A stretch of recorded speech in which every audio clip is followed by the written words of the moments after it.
Is.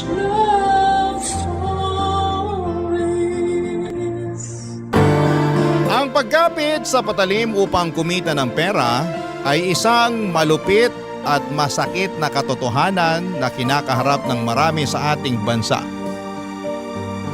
May mga tao na napipilitang gumawa ng mga bagay na labag sa kanilang prinsipyo para sa pera. Ikaw, kabarangay, ano ang kaya mong gawin at tiisin para lamang kumita ng pera? Dear Papa Dudut, magandang araw po sa inyo. Ako po si Jed at nais ko po sanang ibahagi ang kwento ng buhay ko. Hindi po madali para sa akin ang ikwento ang mga nangyari. Pero matagal na po akong tagahanga ng Barangay LS at sa tingin ko ay makakatulong din sa akin kung may makakarinig at makakarelate sa kwento ko. Dito na po ako sa Pateros ipinanganak at lumaki. Iniwan po ako ng nanay ko noong 4 years old pa lamang ako para sumama sa ibang lalaki. Kaya ang tumatayong magulang ko ay ang tatay ko. Mahal na mahal ko po ang tatay ko at kahit kailan ay hindi ko hinanap ang pagmamahal ng nanay ko dahil hinding-hindi nagkulang ang tatay ko sa akin. Ang totoo po niyan, hindi ko na po alam kung nasaan ang nanay ko ngayon. Pero okay lang po. Dahil abala na ako sa mga hamon ng buhay at wala na akong oras para hanapin pa siya. Hindi po kami mayaman ni tatay, Papa Dudut. Ang tatay ko po ay isang construction worker at ako naman po ay nagtatrabaho bilang crew sa isang restaurant. Ang mga kinikita namin ay sakto lamang para sa pang-araw-araw na pangangailangan namin. Pero kahit na ganun pa man ay pareho naman kaming masaya ni tatay. Isa din po sa mga dahilan kung bakit hindi ako sumusuko sa mga pagsubok ng buhay ay ang matalik kong kaibigan na si Migs. Pareho po kaming lumaki dito sa Pateros. Pakiramdam ko po ay isa sa mga dahilan kung bakit nagkakaintindihan kami ni Migs ay dahil pareho kaming lumaki sa broken family. Si Migs po ay iniwan ng tatay niya noong 6 years old pa lamang siya at ang nanay na lang po niya ang kasama niya. Paminsan-minsan nga po ay nagbibiroan kami ni Migs na sana ay magkatuluyan na lamang ang tatay ko at ang nanay niya para maging kapatid ko na lamang siya. Hindi ko po alam kung bakit may mga magulang na ganon, Papa Dudut, pero hanga pa rin ako sa mga magulang na ginagawa ang lahat para sa kanilang mga anak. Tulad ng tatay ko at ng nanay ni Migs. At bukod po sa pagkakaroon ng broken family tulad ko ay hindi rin po nakapagtapos ng pag-aaral si Migs. Nagtatrabaho po siya sa isang talyer at tuwing nagkakatugma, ang mga araw ng day off namin ay nagvi-videoke at nagiinuman kami. At tuwing nagkakaroon ng malalim na usapan ay hindi namin maiwasan na magkwentuhan tungkol sa mga pamilya namin, Papa Dudut.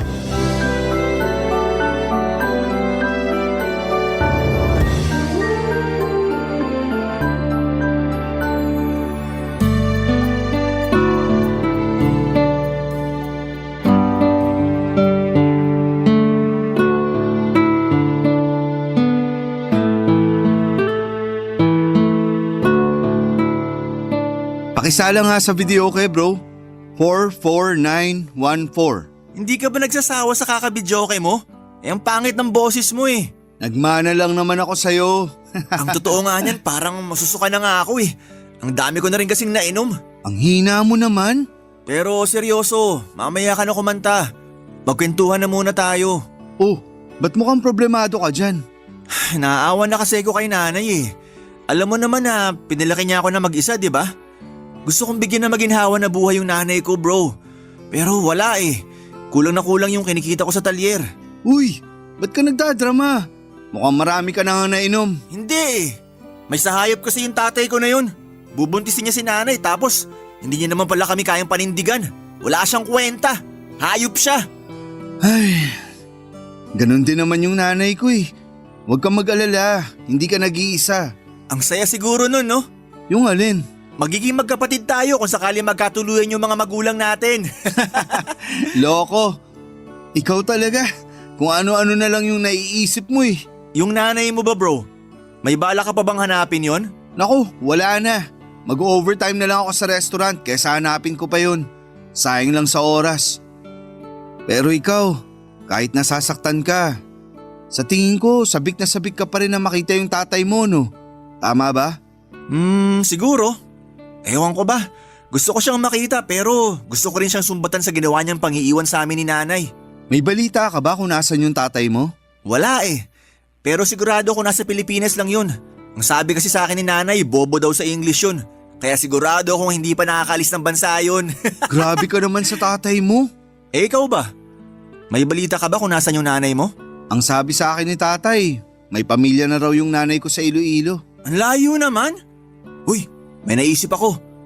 Ba't di mo kaya hanapin yung nanay mo sa Iloilo? Loko-loko, nandito na sa Maynila yung buhay ko. At isa pa, ano namang magagawa ko dun? Hindi nga ako marunong mag-Ilonggo eh.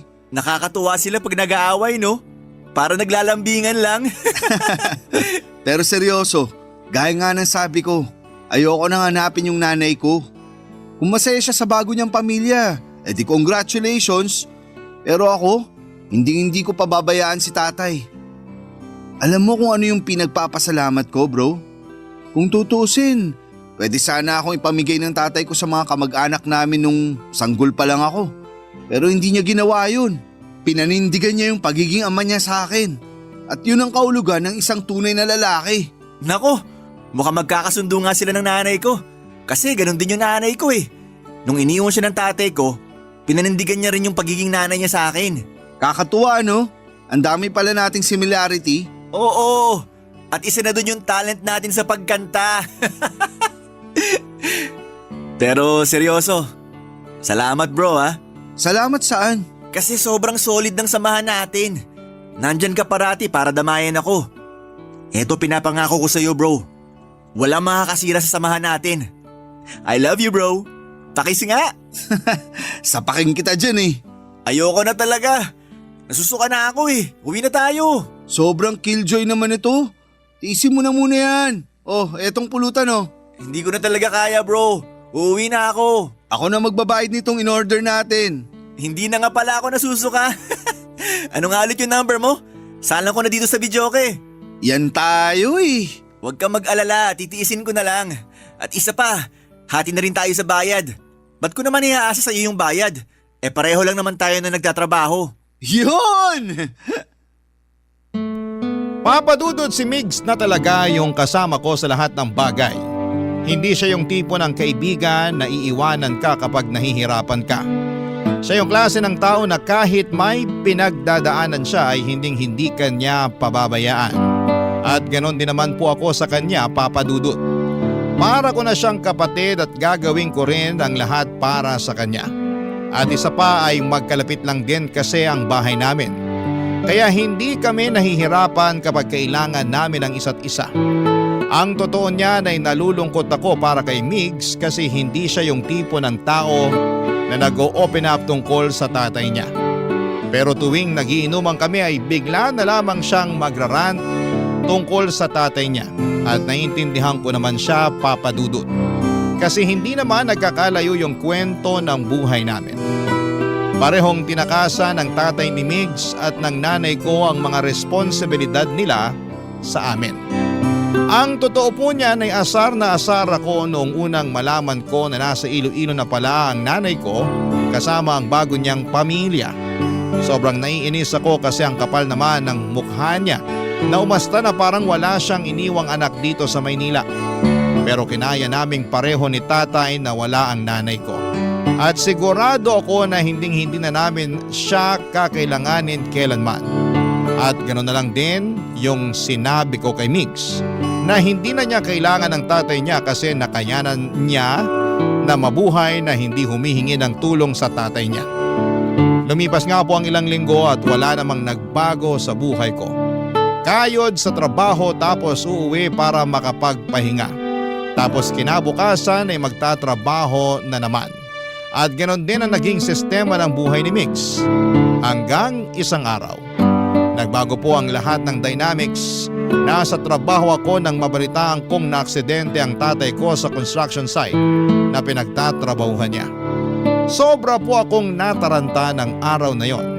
At ang pinakamasakla pa ay wala akong sapat na ipon para ipagamot siya.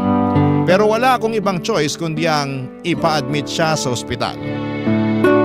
Mawala na po ang lahat sa akin, Papa Dudut. Wag lang po ang tatay ko. Habang tumatagal ay tumataas ang bayarin sa ospital.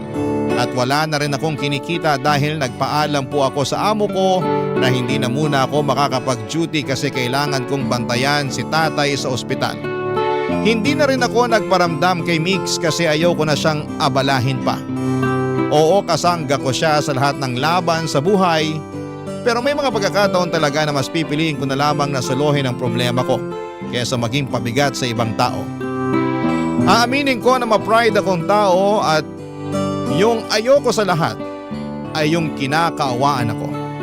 Pero dumating din yung pagkakataon na hindi ko na talaga kinaya pa. Kaya naman nakapag-decide ako na tawagan si Migs at hilingin sa kanya na dalawin ako sa ospital, Papa Dudut.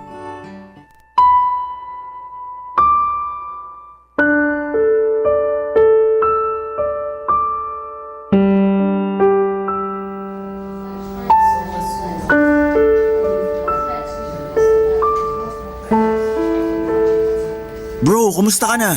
Dito na lang tayo sa labas mag-usap. Nagpapahinga pa kasi si tatay sa loob. Sige. Bro, may papakiusap sana ako sa'yo eh. Bakit? Ano yon? Pwede ba ako makairam ng pera sa'yo kahit konti lang? Pasensya ka na talaga ha. Pero walang-wala kasi ako ngayon eh. Pero promise, babayaran kita kapag nakabalik na ako sa trabaho. Mabuti na nga lang at napakiusapan ko pa yung boss ko na huwag akong tanggalin sa trabaho habang nandito pa ako sa ospital. Sana wag mong masamain tong sasabihin ko sa'yo ha, pero hanapin mo na lang kaya yung nanay mo sa Facebook. Tapos humingi ka na rin kaya ng tulong sa kanya. Matagal na kaming kinalimutan ni Nanay, Migs. Kung ayaw mo akong pairamin, di ba ali na lang? Gagawin ko na lang ng paraan to. Uy, ito naman. Tampo agad. Kung ayaw mo lapitan yung nanay mo, hindi naman kita pipilitin eh. Suggestion lang yun bro, okay? Suggestion lang. At isa pa, naiintindihan kita kasi ganun din naman ako eh. Kung sakali man na mangyari sa nanay ko yung nangyari sa tatay mo eh, hindi rin ako hihingi ng tulong dun sa tatay ko, no? Asensya ka na kung napagtaasan pa kita ng boses. Sorry, hindi ko na talaga alam kung anong gagawin ko eh. Pambihira ka naman kasi. Ba't di ka tumawag ka agad sa akin? Kung hindi pa ako sinabihan ng kapitbahay natin, eh hindi ko pa malalaman na naaksidente na pala yung tatay mo. Kilala mo naman ako eh. Yung ayoko sa lahat, yung kinakaawaan ako.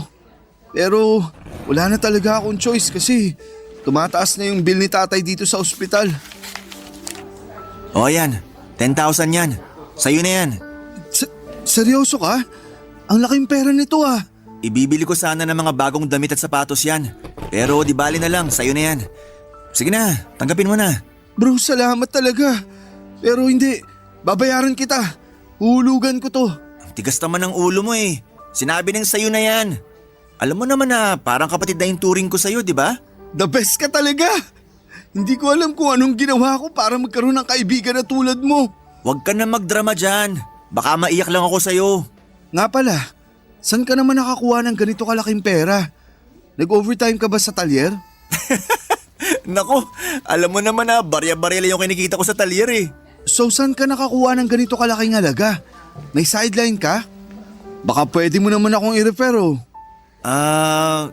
Gusto mo ba talagang malaman kung saan ko nakuha yung ganyan kalaking pera? Oo. Halika dito, lumapit ka sa akin. Ibubulong ko sa'yo. May pinupuntahan akong bar pagkatapos ng shift ko sa talyer bro. At maraming silahis na, alam mo na, nagbibigay ng pera kapalit ng good time. Seryoso ka? Kailan mo pa ito ginagawa? Noong nakaraang linggo lang. Pambihira ka bro. Hindi ka ba mapapahamak dyan? Sa hirap ng buhay ngayon, wala akong choice. Mamamatay kami pareho sa gutom ng nanay ko kung yung sahod ko lang sa talyer ang aasahan ko. Pero lilinawin ko lang sa'yo. Walang pilitan to ah. Pwera na lang kung interesado ka. Ayoko. Baka mapahamak lang ako dyan. Mukha ba ako napahamak? Sandali lang, may ipapakita ako sa'yo. Ito yung bago kong cellphone bro. Pambihira. Patingin nga. Ito yung bagong labas na model ah. Ito yung palagi ko nakikita sa Facebook. 60,000 yung presyo nito. Nako, Barya lang yan dun sa katransaksyon ko. Nakita niya kasi na kakarag-karag na yung luma kong cellphone.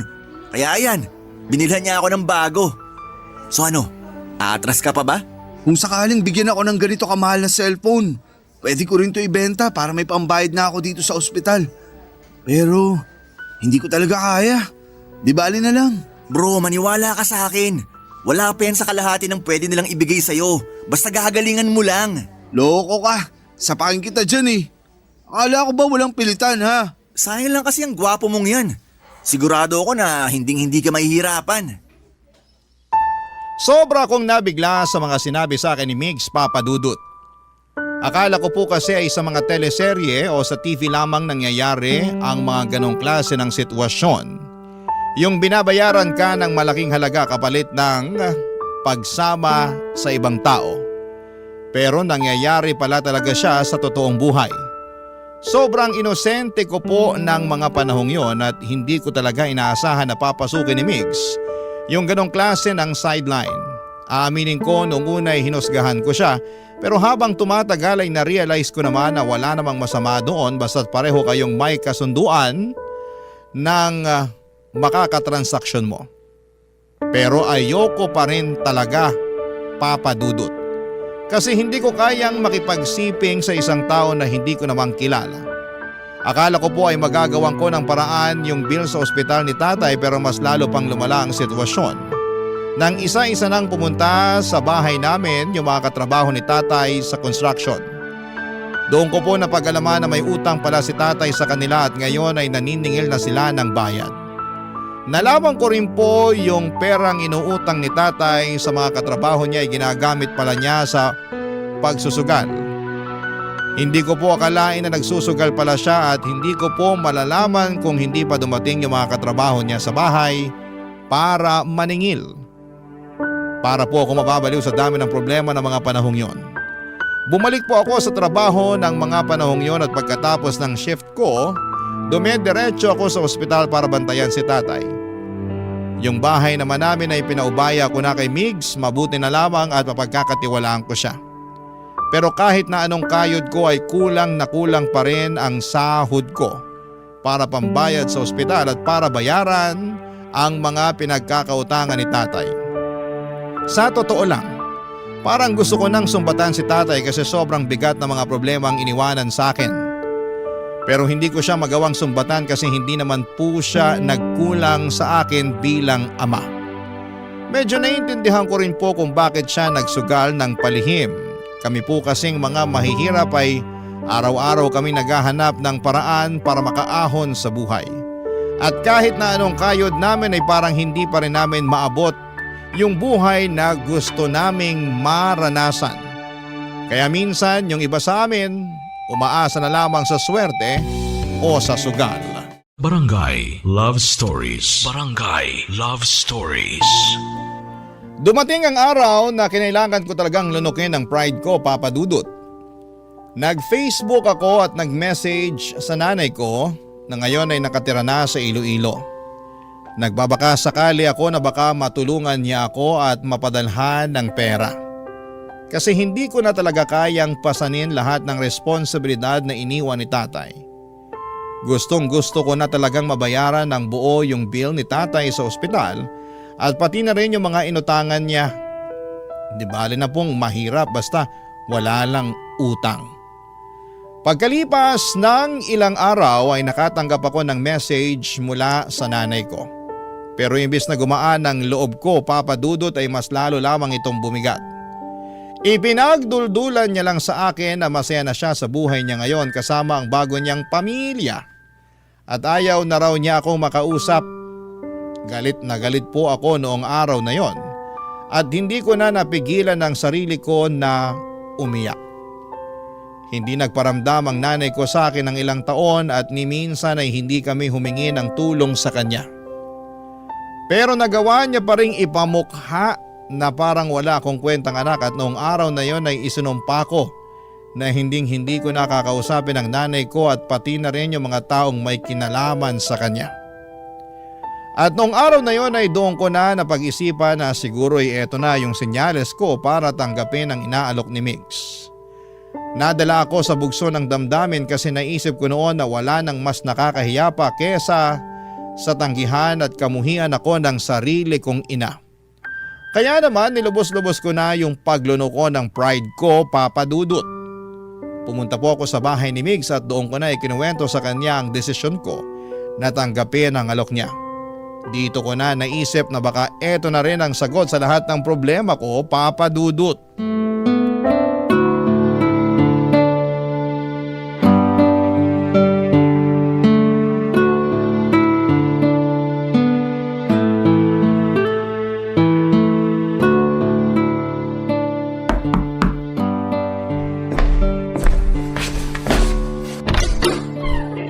Bro, halika, pasok! Salamat ha. Pasensya na kung biglaan. Ano ka ba? Goods lang kasi yung nanay ko namamalengke. Kaya solong-solo natin tong bahay ngayon. Nga pala, kumusta na yung tatay mo? Okay na ba siya? Ayun, nasa ospital pa rin. Pero nagpapagaling na. Mabuti naman kung ganon. Pero bro, mas lalo lang ako namomroblema ngayon eh. O bakit? Ano nangyari? Paano ba naman kasi tong si tatay? Hindi niya sinabi sa akin na nabaon na pala siya sa utang. Kaya eto, ako ngayon yung sinisingil ng mga inutangan niya sa construction. Kaya pala. Ha? Naalala mo ba nung isang araw na pinabantay mo ko sa bahay nyo? May lalaking sobrang galit habang hinahanap yung tatay mo. Pero hindi ko na masyadong pinansin kasi akala ko lasing lang. Pasensya ka na talaga kung pati ikaw nadadami na sa problemang ginawa ng tatay ko. Wala yun. Umalis din naman kaagad yung taong yun eh. Natakot ata kasi pinagtitinginan na siya ng mga kapitbahay nyo habang nagsisisigaw siya sa labas ng bahay nyo. So, ano nang balak mo ngayon? Kailangan ko na talagang mabayaran yung bill sa ospital at yung mga pinagkakautangan ni tatay sa lalong madaling panahon. Para matapos na tong problema ko. Ilang gabi na rin kasi akong hindi nakakatulog ng dahil lang dito. Bro, pasensya ka na ha. Pero wala akong maibibigay sa'yo ngayon eh. Yung natitirang pera ko kasi, naibigay ko na kay nanay. Wala akong balak mangutang o mangingi sa'yo ng pera. Ha? Tinatanggap ko na yung inaalok mo sa akin nung nakaraan. Jed, ikaw ba talaga yan? Sino ka? Anong ginawa mo sa kaibigan ko ha? Hindi ako nakikipaglokohan sa'yo. Seryoso nga. So anong nakain mo at nagbago yung isip mo? Tinanggap ko yung advice mo nung nakaraan. Nagchat ako sa walang kwenta kong nanay. Ops, sandali lang. Oh, bakit?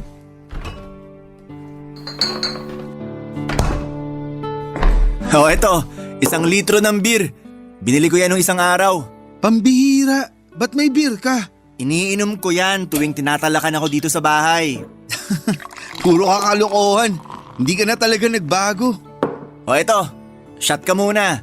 Salamat. Sarap. Sige lang, magkwento ka lang dyan. Ayun na nga.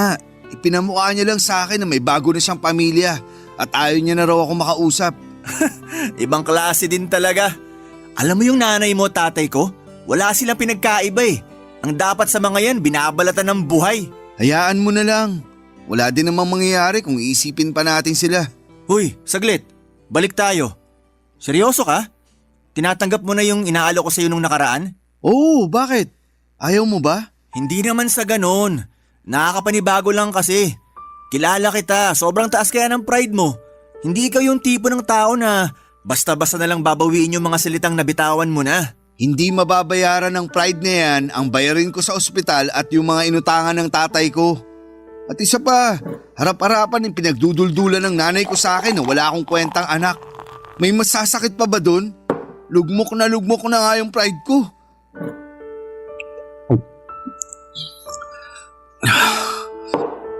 Baka isa. Kulang to. Huy, dahan-dahan. Baka malasing ka kagad niyan. Gusto ko makalimot. Pabayaan mo ko. Pero huwag kang mag-alala bro. Kasi sa susunod, imported na wine na yung iinumin natin. Konting lambing ko lang dun, magbibigay na kaagad yun. Ganun kadali? Wala ka bang bilib sa akin?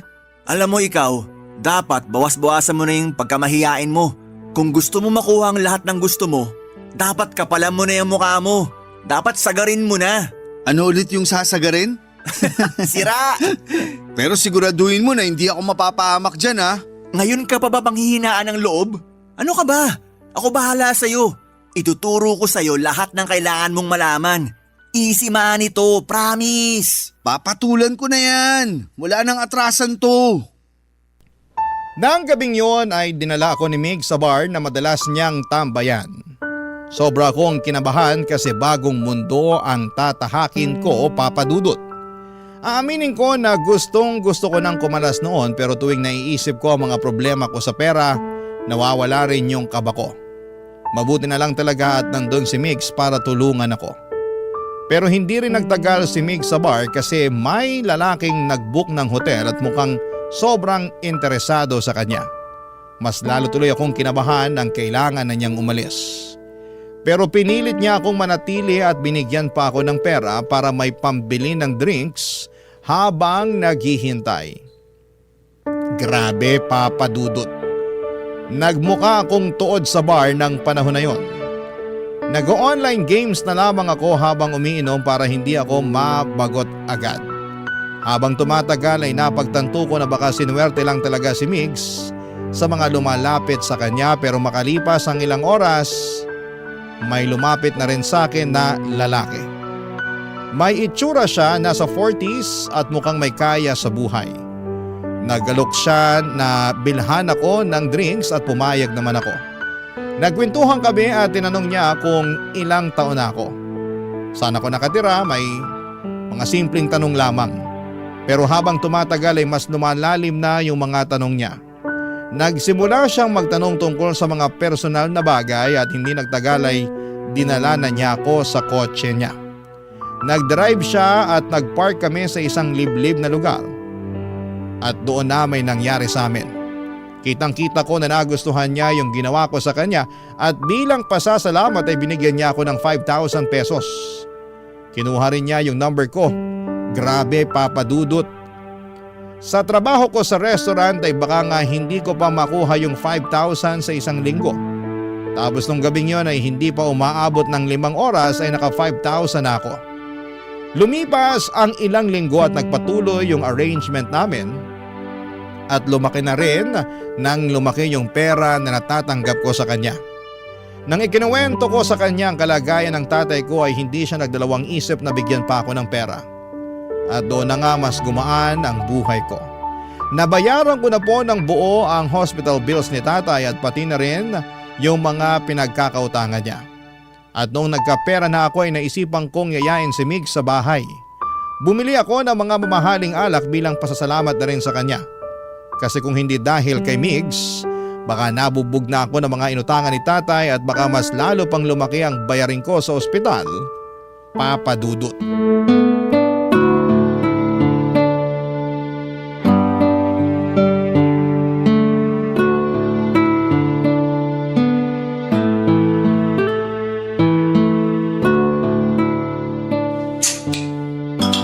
Aba, mukhang big time ka na ngayon ah. Siyempre naman. Alam mo bro, masaya ako para sa'yo kasi hindi ka na namumroblema ngayon. Tinan mo nga yung mukha mo, di hamak na mas maaliwalas na, di tulad doon nakaraan. Salamat talaga ha. Kung hindi dahil sa'yo bro, baka tuluyan na ako napatay ng mga pinagkakautangan ni tatay. At kung hindi dahil sa'yo, malamang mas malaki na yung babayaran ko sa ospital ngayon. Maliit na bagay, basta ikaw. So ngayong wala ka ng problema, anong balak mo? Itutuloy mo pa rin ba yung ginagawa mo o titigil ka na? Anong titigil? Saglit lang, may papakita ako sa'yo. Kukunin ko lang. Ano yan? Eto, may bago na akong cellphone bro. Uy hanep, patingin nga. Astig, pareho na tayo ng cellphone. Inggit na inggit kasi ako dun sa cellphone mo eh. Kaya yan, nagpabili na rin ako. Gaya-gaya ka talaga. Sana nagpabili ka na lang ng motor. Okay na ako dito sa cellphone. Mukhang namimihasa ka na talaga. So ano nga? Wala ka nang balak tigilan yung ginagawa mo, no? Bala ko na nga mag-resign sa restaurant na pinapasukan ko sa Makalaway. Sabi naman sa'yo, di ba? Di hamak na mas malaki yung kikitain natin dito. Ang sabihin mo, bad influence ka lang talaga. Hoy! Kung hindi dahil sa bad influence na to, malamang hanggang ngayon pinagtitiisan mo pa rin yung cellphone mong mumurahin. May point ka naman. Kamusta nga pala yung lalaking nagkagusto sa'yo? Mayaman ba? Mayaman bro, legit. At ang gara nung kotse niya. Tapos hindi siya umayaw tuwing nangingi ako ng pera. Sana pala ako na lang yung nakabingwit dyan. Kasi yung nagkagusto sa akin mukhang nauubusan na ng pera eh. Paano ba naman? Nung humingi ako ng pera nung nakaraan, 1,000 lang yung binigay sa akin. Hayaan mo na. Parang dagat lang yan. Minsan high tide, minsan low tide. Expert na expert ah! Sa susunod, ako na to magpapaturo sa'yo kung paano makabingwit ng big time. Sira. Pero seryoso, sa tingin ko, okay na ako sa ganitong klaseng buhay. Kasi mabait naman yung nagkagusto sa akin eh. Tapos, ayaw niya yung nakikipagtalik ako sa iba. Ayos yun, di ba? Para safe daw. Buti ka pa nga. Kasi yung sa akin kung sino-sino na lang yung pinapatulan eh. Halatang uhaw na uhaw. Mabuti na lang talaga at palagi ako nag-iingat. Ay, nga pala bro, baka pwede mo naman akong i-refer dyan sa kakilala mo. Swerte-swerte mo naman. Hindi mo na kailangan maghanap ng iba para lang magkapera. Malabong mangyari yan. Patay na patay kasi sa akin yun eh. Yabang neto. Ano ba itsura nung nabingwit mo ha? Baka nakita ko na yan sa bar dati. Ano? Palaging nakasalamin, may balbas, palaging nagsusuot ng may kwelyo, tapos naka-black na pants at sapatos. Ha? Sino kaya yan? Wala ako nakikitang ganyan sa bar. Di na ako magtataka kasi nung tinanong ko siya kung palagi siyang tumatambay sa bar, ang sabi niya first time niya lang daw sa bar na yun. Kapag sinaswerte ka nga naman oh. First time mo din sa bar na yun nung gabing yun. Pero nakabingwit ka kagad ng mayamang paninindigan ka. Kung swerte ako, swerte ka rin. Kasi kung anong meron ako, meron ka rin. Solid tayo, di ba? Solid forever bro. Basta kapag yumaman ka na, wag mo akong kakalimutan ha. Bro, nung mga panahong walang-wala ako, nung mga panahong nalulungkot ako sa pagkawala ni nanay, at nung mga panahong lugmok na lugmok ako sa problema, ikaw yung laging nandyan para sa akin. Siyempre, hindi kita makakalimutan. Thank you bro. Love you. Nga pala, bago ko makalimutan, may binili nga pala ako para sa'yo. Ano na naman yan? Eto, bumili nga pala ako ng mamahaling casing para sa cellphone natin. Dalawa yan, isa sa'yo at isa sa akin. Uy, mukhang mamahalin nga. Thank you bro. The best ka talaga. Sandali lang, meron pa nga akong ano dito eh. O ayan, power bank. Para din sa akin to? Hindi, gusto ko lang ipagyabang. Joke lang, sa'yo talaga yan. Nak, sa sensado. At tuluyan na nga akong nilamon ang sistema ng panahong yon, Papa Dudut. Aminin ko na naging bulag ako sa mga bagay na nakamit ko. At sa mga pagkakataong yon ay parang nakalimutan ko na ang mga prinsipyo ko. Nasilaw ako sa lahat ng natamo ko, sa pera at sa mga material na bagay. Pero sa kabila ng lahat ng yon ay nagpapasalamat pa rin ako kay Migs. Kung hindi dahil sa kanya ay baka hindi ko pa nabayaran ang mga utang ni tatay at baka mas lalo pang lumaki ang problema ko sa buhay. Lumipas nga ang ilang linggo at nagpatuloy ang pakikipagkita at transaksyon ko sa lalaking nagbibigay sa akin ng pera. Akala ko noon ay ganito lang pala kadali ang buhay. Kung iahalin tulad ninyo po sa online game, para ko nakahanap ng cheat code o hack na nagpapadali ng lahat. Pero isang gabi habang may nangyayari sa amin sa kotse niya at inaabot niya sa akin ng pera ay may napansin ako sa wallet niya. Sa isang sulyap ay nakita ko ang isang larawan ng pamilya. May kasama siyang babae at bata at bigla akong kinabahan at naramdaman ko yung bigat ng konsensya ko.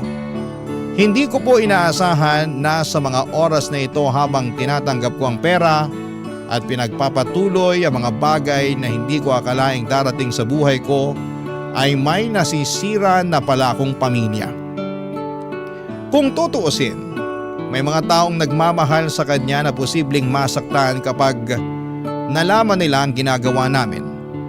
Hindi ko na napigilan ang sarili ko at kinumpronta ko siya tungkol sa picture na nakita ko sa wallet niya. Tumawa lamang siya at sinabing hiwalay na raw sila ng asawa niya. Noong tinanong ko kung nasaan ang asawa niya, sinabi niya na nasa mabuting kalagayan na raw at ganoon din ang bata. Kaya hindi ko daw dapat ipag-alala kung may nangyayari sa amin. Nakaramdam po ako, Papa Dudut, ng kaunting ginhawa. Nang gabi ding yon na pagkatapos kong itanong sa kanya ang tungkol sa pamilya niya, hindi na ako nangulit pa. Tumahimik na lamang ako, Papa Dudut. Sa totoo lang ay takot ako na kung magsalita pa ako ay baka magbago ang lahat at mawala na ng tuluyan ang pinagkakakitaan ko ng mga panahong yon, Papa Dudut. Barangay Love Stories. Barangay Love Stories. Papa Dudut, dumating na sa puntong nakapag-ipon na ako ng sapat na pera at unti-unti ko na ring napapagawa ang bahay namin. Kasabay nito ay unti-unti na ring gumaling si tatay. Ang saya ko talaga, Papa Dudut, dahil hindi na lang ako nakakabili ng gamot para sa kanya, kundi pati na rin yung mga simpleng pangangailangan niya. Kaya naman talagang nararamdaman ko ang pag-asenso ko sa buhay kahit papaano. Pero sa kabila ng mga magagandang pagbabago sa buhay ko ay napansin ko na unti-unti rin na nade-depress si Migs. Napapansin ko kasi yung mga post niya sa Facebook at talagang nararamdaman mo na may pinagdadaanan siya. At nung hindi na niya sinasagot ang mga tawag at messages ko ay talagang nag-worry na ako. Isang araw ay nag-decide akong pumunta sa bahay nila at nandun ang nanay niya. At nang tinanong ko kung nasaan si Migs ay sinabi niyang madalas na lang daw na natutulog ito. At isang beses sa isang araw na lang daw kumain. Nag-worry ako lalo at nagtanong ako sa nanay ni Migs kung ano ang nangyayari. Pero kahit yung nanay niya mismo ay hindi alam kung ano ang nangyayari kay Migs. Alam ko na may mga pagkakataon sa buhay na ang isang tao ay kailangang mapag-isa para makapag-isip. Kaya't napag-isipan ko na siguro ay kailangan lamang ni Migs ng oras para magpahinga at makapag-reflect. Pero dumaan ang isang linggo at wala pa ring pagbabago sa kalagayan niya. Nang pumunta ulit ako sa bahay nila ay ganoon pa rin ang sitwasyon. Si Migs palaging nakahiga lang sa kama at bihira pa rin kumain. Noong araw na yon ay hindi na ako nakatiis pa kaya nag-decide ako na bumili ng pagkain mula sa isang kilalang restaurant at nag-take out ako. Pagkatapos po noon ay bumalik ako kaagad sa bahay nila. Nang makarating ako ay hindi ko na pinatagal pa at pumasok na ako sa kwarto ni Migs. Hindi ko alam kung ano ang gagawin ko pero ang gusto ko lang mangyari ay yung maramdaman na nandyan lang ako para sa kanya. Kahit na hindi ko pa alam kung paano ko siya matutulungan.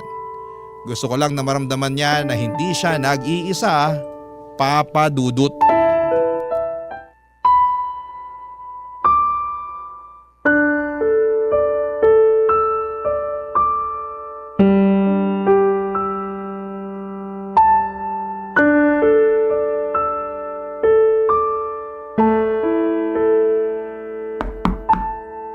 Bukas yan. Bro, may dala akong pagkain. Bumili ako ng lechon manok. Alam kong paborito mo yan. Oh, eto. Ilalapag ko na dito sa mesa ha. Sige na, kumain ka na. Wala akong gana.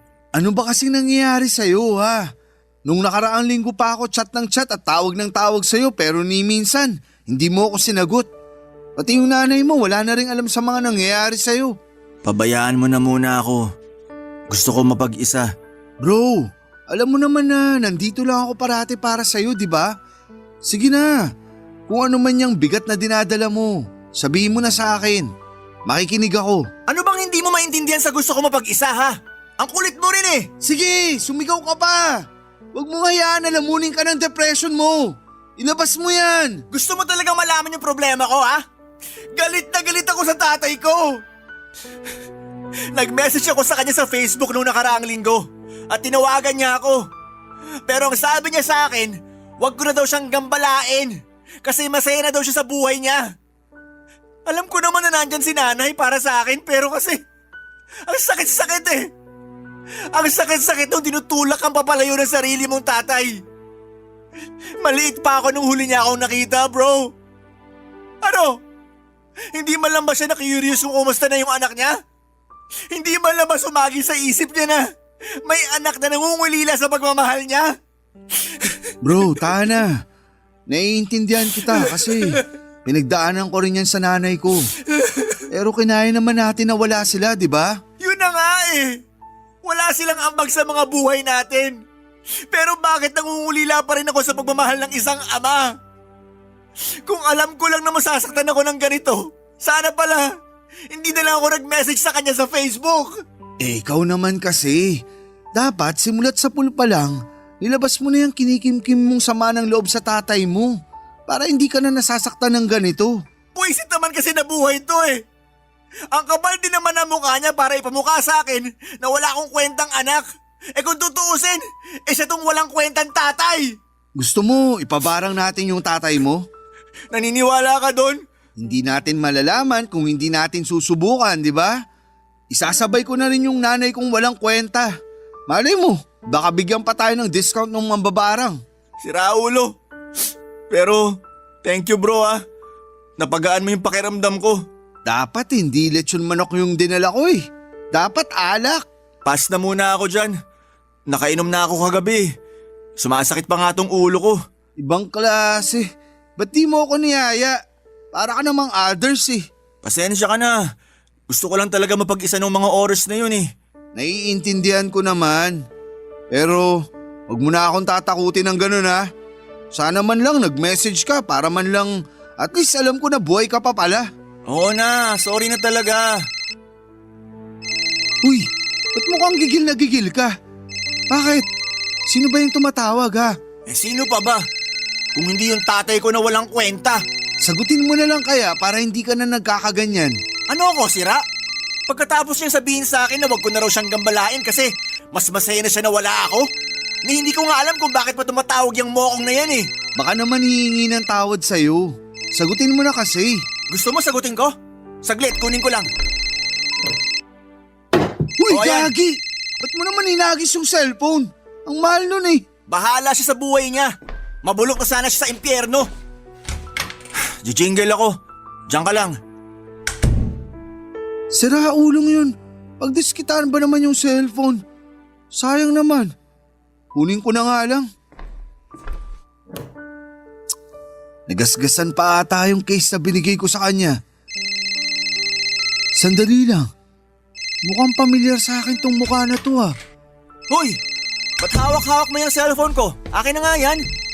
Wag na wag mong sasagutin yan kung hindi tatamaan ka sa akin. Tatay mo yung tumatawag sa'yo? Kakasabi ko lang, di ba? Pambihira. Kanina pa ring ng ring to ah. Utang na loob, kanina pa ako naririndi dito. Ayan. Dapat binlock ko na to eh. Bro. Sana wag mong masamain tong sasabihin ko sa'yo ha. Pero mukhang mabait na tao naman yung tatay mo eh. Hulaan ko. Nakita mo yung profile picture niya nung tumatawag siya, no? Sus, wag ka magpapauto. Mukha lang siyang mabait, pero yung ugali niyan, mas masaol pa sa hayop. Pakiramdam ko nga nasuntok ko na yun kung sinabi niya yung mga sinabi niya sa akin sa harapan ko mismo. Ay, kumain na lang tayo. Lalamig na tong lechon manok. Sige.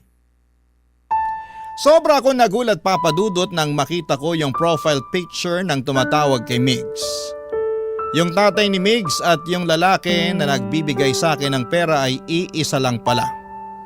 Alam kong marami sa mga kabarangay natin na magagalit sa sasabihin ko pero pinili kong itago kay Migs na tatay niya pala ang katransaksyon ko. Kasi natakot ako na baka mawalan ako ng pera. Aaminin ko na malaking tulong yung pera na ibinibigay niya sa akin at kung sakali mang magkagulo ay sigurado ako na sa kangkungan ako pupulutin. Lalo na't wala pa akong trabaho. Habang tumatagal ay mas lalong bumigat ang konsensya at naiilang ako sa pakiramdam. Kasi tatay mismo ng best friend ko ang pinatulan ko. Doon ko rin napagtanto na yung family picture na nakita ko sa wallet niya ay baby picture pala ni Migs. Siguro ay marami sa inyo ang hindi maniniwala pero hindi ko talaga nakilala yung nanay ni Migs sa litrato kasi ang layo ng itsura niya noon kung ikukumpara mo sa ngayon. Parang ibang tao na siya ngayon kumpara doon sa nasa family picture. Habang patuloy kami sa pagkikita ng tatay ni Migs ay pasimple ko siyang tinatanong tungkol kay Migs. Inamin niya na ang dahilan kung bakit may picture ni Migs at ng nanay niya sa wallet niya ay para ipakita na hindi siya silahis tuwing nagtatangka siya o nagtataka yung mga katrabaho niya kung lalaki ba talaga siya. Sabi pa niya na wala na raw siyang balak na makipag-ayos kay Migs o sa nanay nito. Nung marinig ko yon, sobrang nalungkot ako para sa best friend ko, Papa Dudut. Tumagal pa kami ng ilang buwan sa ganitong setup pero doon ko na naisip na kailangan ko na talagang tapusin ang pakikipagkita ko sa tatay ng best friend ko. Ang totoo niyan ay tutol na tutol yung tatay ni Migs sa gusto kong mangyari kasi nahulog na daw ang loob niya sa akin. Pero nanindigan ako at tuluyan ko na talaga siyang iniwanan. Nakalikom na ako ng sapat na pera at gusto ko na ring magsimula ng bagong buhay. Hindi ko na kayang ipagpatuloy yung ginagawa ko dahil alam ko na tinatraidor ko na si Migs at diring-diri ako sa sarili ko tuwing naiisip ko yung ginagawa ko sa best friend ko. Doon ko na na-realize na sobrang halaga pala ng itama ang mga mali mo habang maaga pa. Kasi kung ipagpapaliban mo lamang ay baka hindi mo na rin mamamalayan na huli na pala ang lahat. Isang araw nang pumunta si Migs sa bahay ay niyaya niya ako na makipag-inuman at hindi ko akalain na mangyayari na yung matagal ko nang kinatatakutan, papadudot.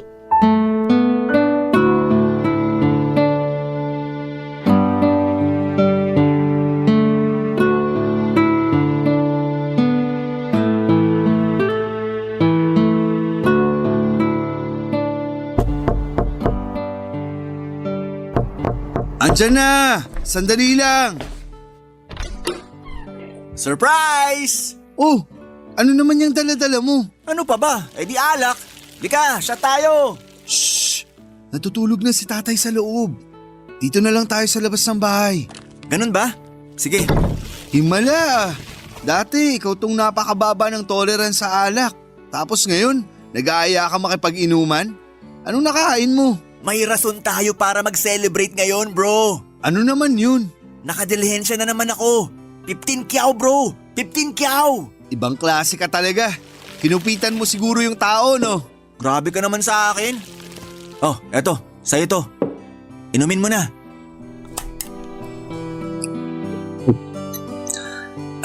Salamat. Nga pala, kamusta yung sideline natin? Ang totoo nga niyan, titigil na ako. Maghanap na ako ng matinong trabaho bukas. Ha? Bakit? Sayang naman. Mukhang mapera pa naman yung nagkagusto sa'yo. Ayoko na, bro. Kung tutusin, yung mga utang ni tatay at pampa-ospital niya lang naman yung dahilan kung bakit ko pinasok ang ganitong klaseng trabaho.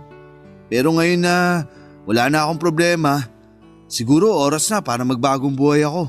Naks! Linis-linisan na. Kung sa ganon, sa akin na lang yung sugar papa mo. May picture ka ba nun? Pakita mo naman sa akin oh. Para malaman ko kung mandidiri ako o hindi. Ano? Wag na, hayaan mo na yun. Damot talaga nito. Uminom ka na lang. Sarap! Uy, hindi mo ba sasagutin yan? Hindi na. Nga pala, nag-resign na ako sa talyer. Oh? Ba't mo naman ginawa yun? Hindi din naman kasi malaki yung kinikita ko dun eh. Tas isa pa, ang sungit-sungit ng boss namin dun. Ba't ako magtitiis kung may choice naman ako, di ba? Ang hirap kasi dito sa atin. Istorbo naman oh. Sino ba kasi to? Patingin nga. Huy, akin na yan. Sandali lang. Tatay ko to ah. Ba't kausap mo yung tatay ko ah? Bro, magpapaliwanag ako. Yung tatay ko ba yung nagbibigay ng pera sa'yo ha? Magsalita ka! Kung hindi babasagin ko tong cellphone mo! Oo, pero tinapos ko na yung ugnayan ko sa kanya. Bro, maniwala ka. Hindi ko alam na tatay mo na pala yung katransaksyon ko. Ito ko lang nalaman nung pumunta ako sa bahay mo. Matagal mo na palang alam pero nilihim mo pa rin sa akin to. Ang lakas din ng loob mo bro. Pinagkatiwalaan kita. Tinrato kita na parang kapatid. Tapos ganito yung gagawin mo sa akin? Kaya ako nga tinatama yung mga pagkakamali ko, di ba? Sana wag mo naman akong husgahan. Bro, di ba solid tayo? Intindihin mo naman sana ako. Oh, ayan na cellphone mo. Aalis na ako. Kung magtatagal pa ako dito, baka mapatay lang kita. Mix, sandali lang. Ako na nga tinatapos yung ugnayan sa tatay mo, di ba? Kasi unti-unti na ako nilalamon ng konsensya ko. Lalong-lalo na nung nalaman ko na anak ka pala niya. Kinuwento ko ang lahat-lahat sa'yo. Kung paano niya ako tinaboy. Tapos tatraidorin mo lang pala ako. Anong klaseng kaibigan ka ha? Kinailangan ko lang ng pera. Sino ba sa atin yung hindi nakakailangan ng pera ha? Kaya nga natin pinasok tong mundo na to eh. Kasi salat na salat tayo sa buhay. Pero yung hindi ko matanggap-tanggap ay yung paano mo nagawang tiisin yung pakikipagsiping sa tatay ko. Habang nagpapanggap ka na wala kang alam sa harapan mismo ng sarili niyang anak. Migs, simula pagkabata pa lang, magkaibigan na tayo. Kilala mo ako. Alam mo mismo sa sarili mo na hindi ako ganitong klaseng tao. Huli na ang lahat. Kung sinabi mo sa akin na mas maaga to, siguro napatawad pa kita. Pero hindi eh. Nagpakasaya ka sa piling ng sarili kong tatay. Napakaahas mong kaibigan. Kunwari ka pa nag-aalala ka sa akin. Pag-usapan naman natin ng maayos to. Ayaw mo talaga akong layuan ha? Layuan mo ako! Kung hindi, mas malala pa dyan ang aabutin mo sa akin! Papa Dudut, ang dami ko pong tinamong galos noong araw na yon.